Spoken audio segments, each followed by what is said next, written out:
Today, let's cut through the noise and talk about what is shaping housing, finance, and everything in between. Send it. All right, let's start off with some words from Jerome Powell, which could be an indicator of what's to come, and it might be frothy. That's right. What do you say, Elliot? Q4 is basically set up to go parabolic, right? I think it reads exactly. Powell just gave his strongest hint yet that rate cuts are coming and investors are jubilant. That stage is set for a parabolic Q4. Jubilant and parabolic. I know. Okay, wait. Who uses the word jubilant? All right. I'm like, wait, hold on. I gotta pull the thesaurus out on this one. Jubilant. I think it was actually a Fortune headline that used that word. So maybe they're using a little AI in there. Jubilant. What does jubilant mean? Excited, like happy, excited. Stoked. Jolly. Well, that's a really interesting tie-in because what we also know is that Treasury yields are extending their decline today, which could also be good news for mortgage interest rates. We could see them come down even lower, and this is pushing purchase applications, and it's also pushing more refinances. Yeah, it's great. It's good to see.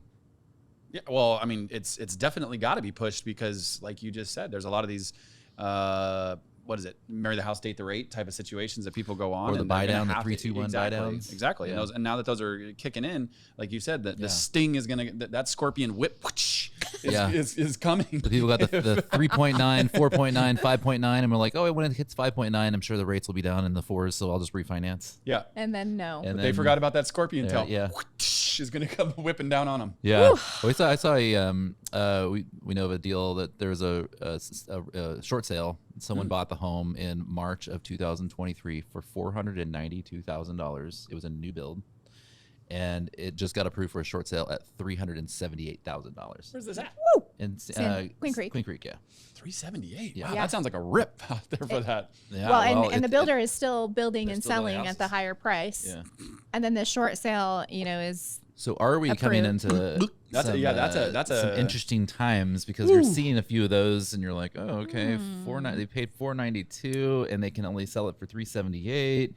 What's going on? And this was an FHA loan. So are there more out there that are just kind of like floating around that people are thinking like, oh, I was supposed to refinance and I had this higher rate. I can't afford the higher rate.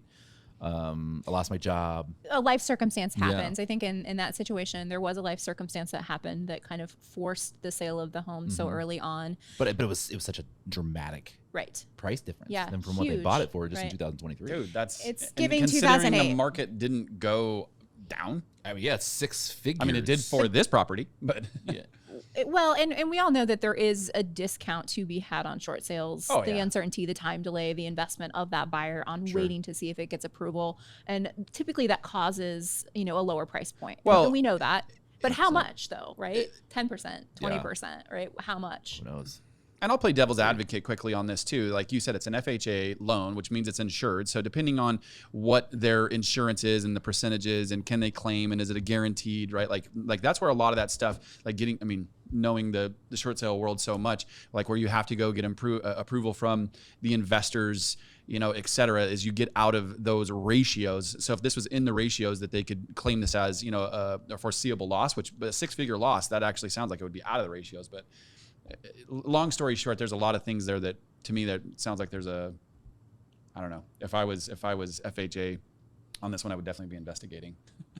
Well, I mean, it's a new build, right? It's never been owned. Well, of course it has to have been. No. It was a new build in 2023. So you know how new builds are a little bit.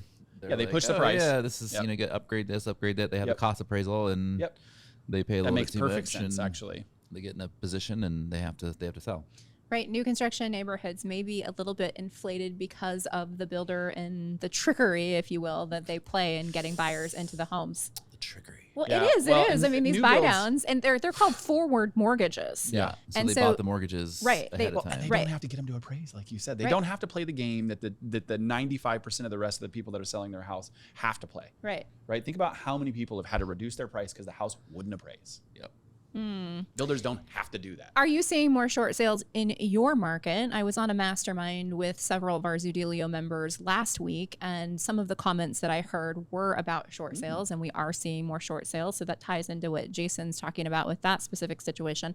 But what are you seeing? Are you seeing more short sales? And if you are, what is your market? Drop it in the comments. We would love to hear from you.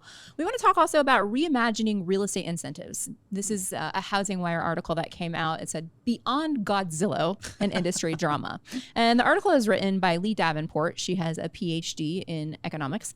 And what she says is that basically Zillow now in Q1 of this year had 2.4 billion site visits. Insane. They also have several pending lawsuits accusing them of ill-gotten gains. And she poses a question that Zillow might want to ask, am I the drama in the industry?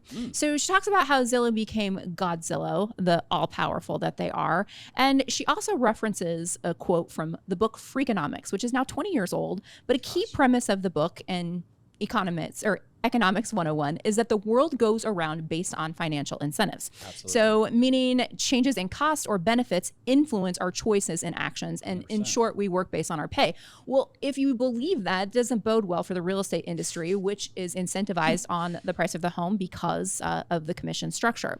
But more specifically, she says Freakonomics concluded that a real estate agent's financial incentives, which are often percentage based and not a flat fee, are often misaligned with the client's best interests.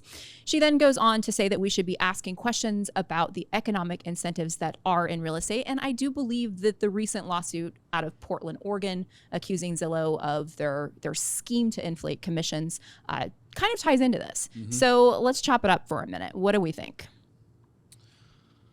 Wow, that's a lot. That is, and that's a slippery slope to me. As interesting.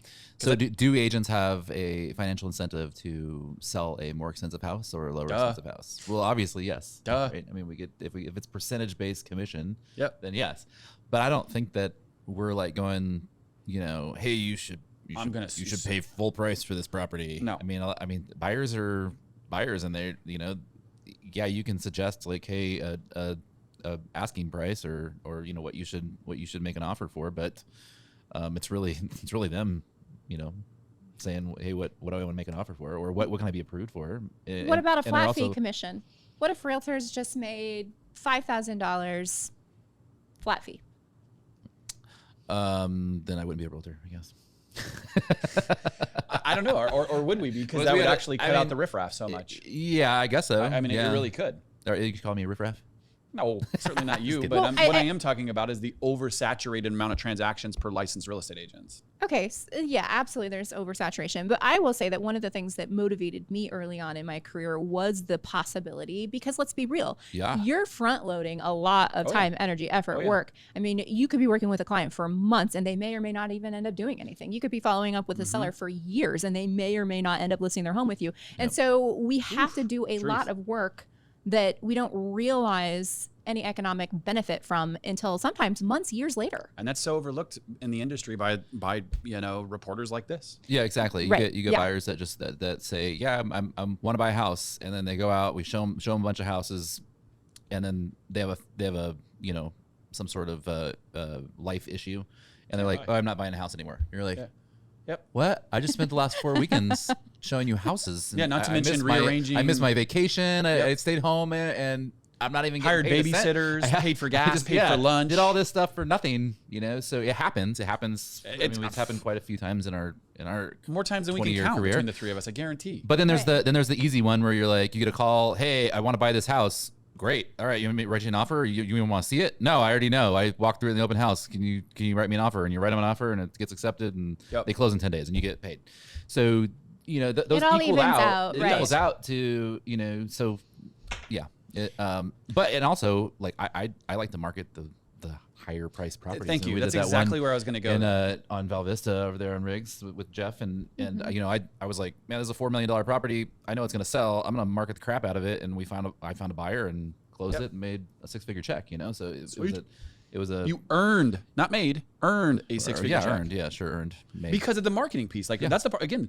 Like not all real estate agents are created equal. They're literally throwing all agents in a box here and saying that they're the same. That is not the difference. But if I was only getting a $5,000, check. I probably wouldn't have done as much marketing and thrown it out to multiple people. And so based on your comment, is a disservice. You're actually confirming the theory. Well, yeah, the economic incentive. Yeah, it is the driver. It isn't. Yeah, of course, it's the driver. You know, are you gonna go out and spend, pull up the drone, get nice photos, and try to share the perspective of that property to the masses as fast as you possibly can, and to try to find that buyer and for $5,000.